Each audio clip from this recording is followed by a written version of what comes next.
Chapter 10. The Forest's Warning.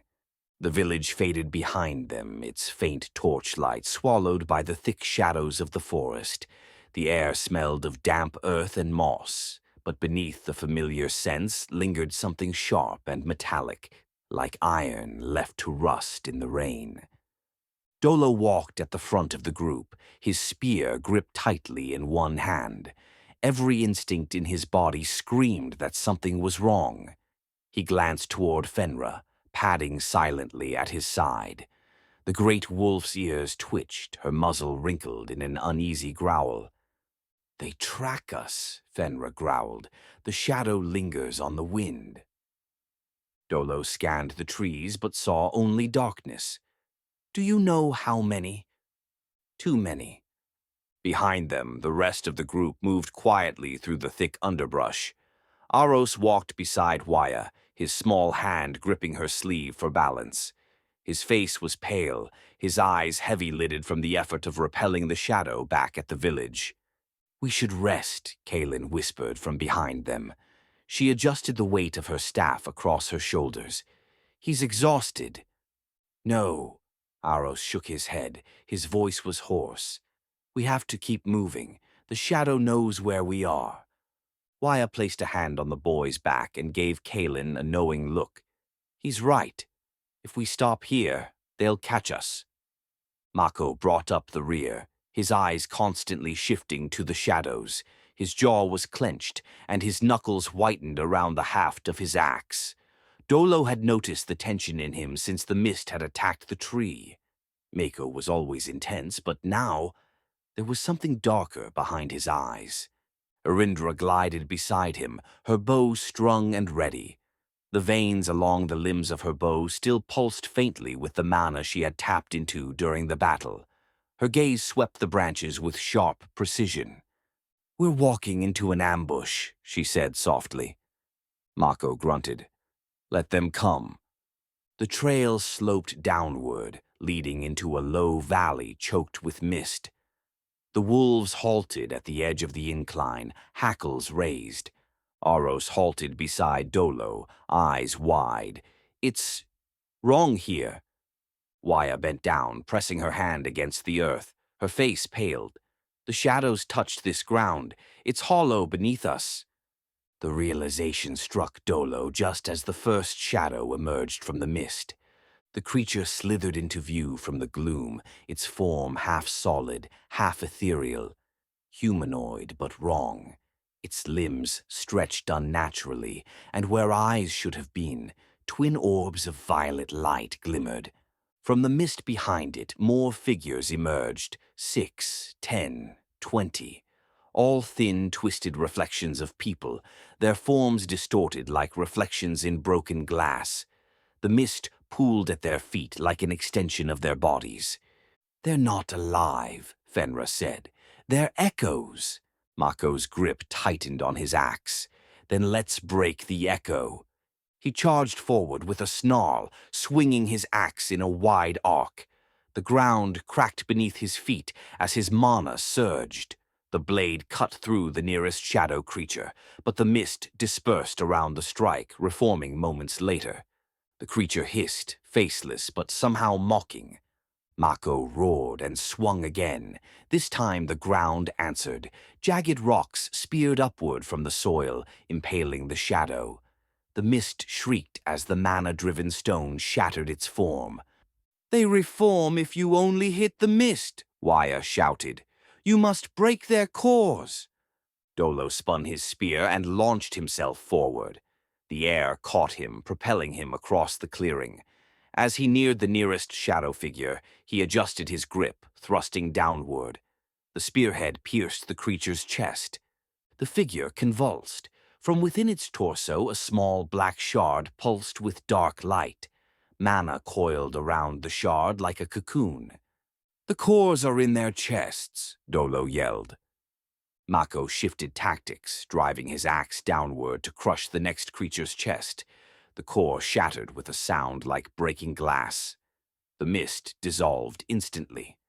The wolves launched themselves into the fray.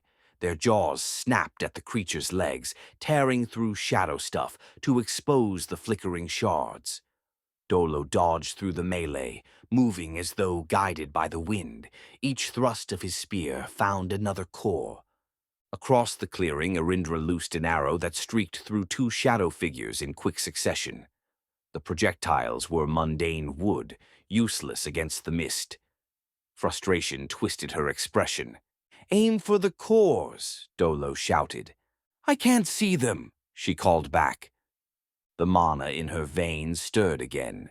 She remembered the sensation of the crackling arrow during the last battle. The warmth, the connection. She drew another arrow, exhaling slowly. She allowed the mana to rise, this time not forcing it, but feeling its flow through her fingers and into the bowstring. The wood glimmered with faint blue light. As she aimed, she saw them, the cores, like dark stars pulsing within each shadow. "Got you," she whispered.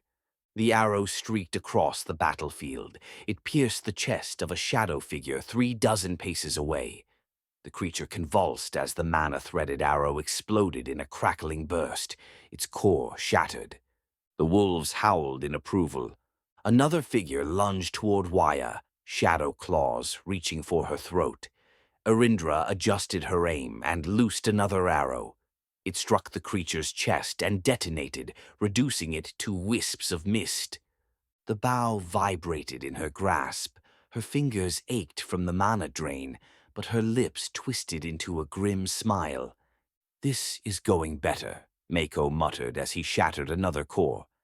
And then the ground shifted beneath their feet. The soil buckled and collapsed as though a trap door had been opened.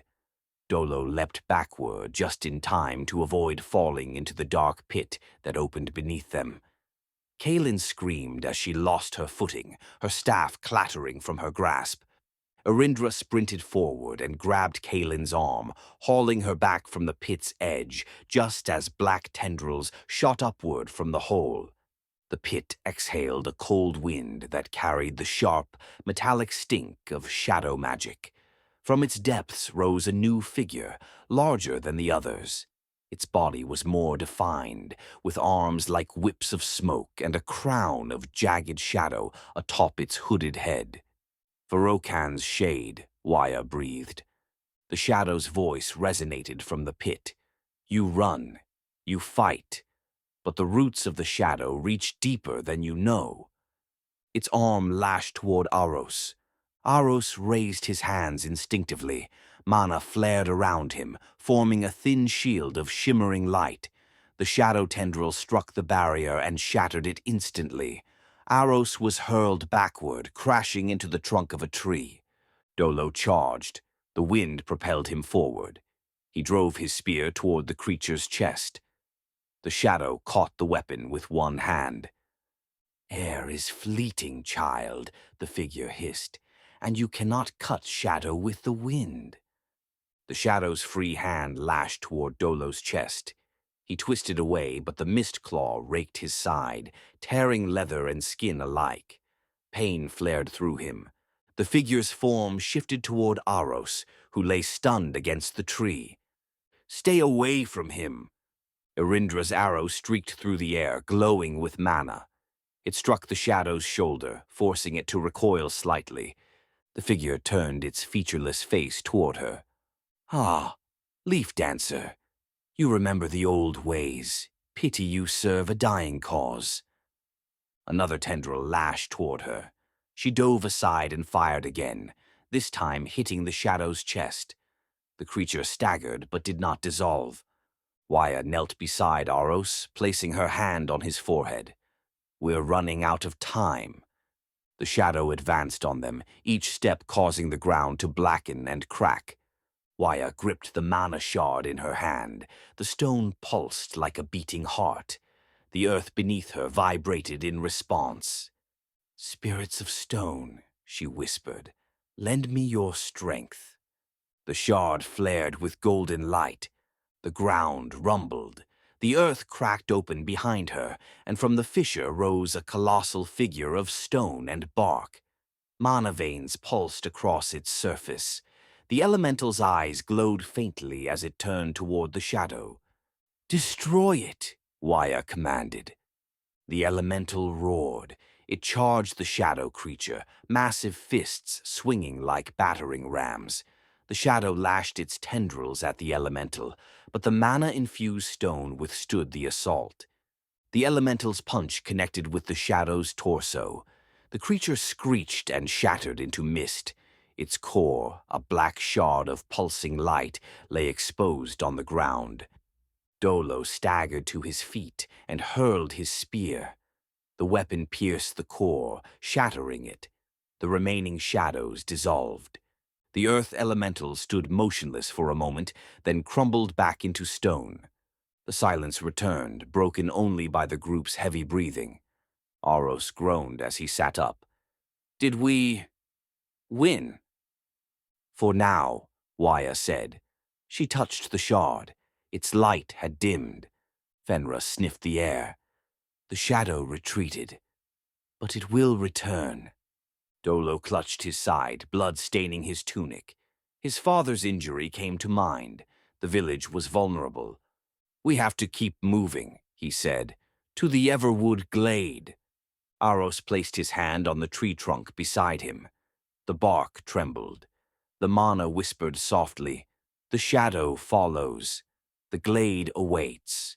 The group gathered themselves and moved into the darkness.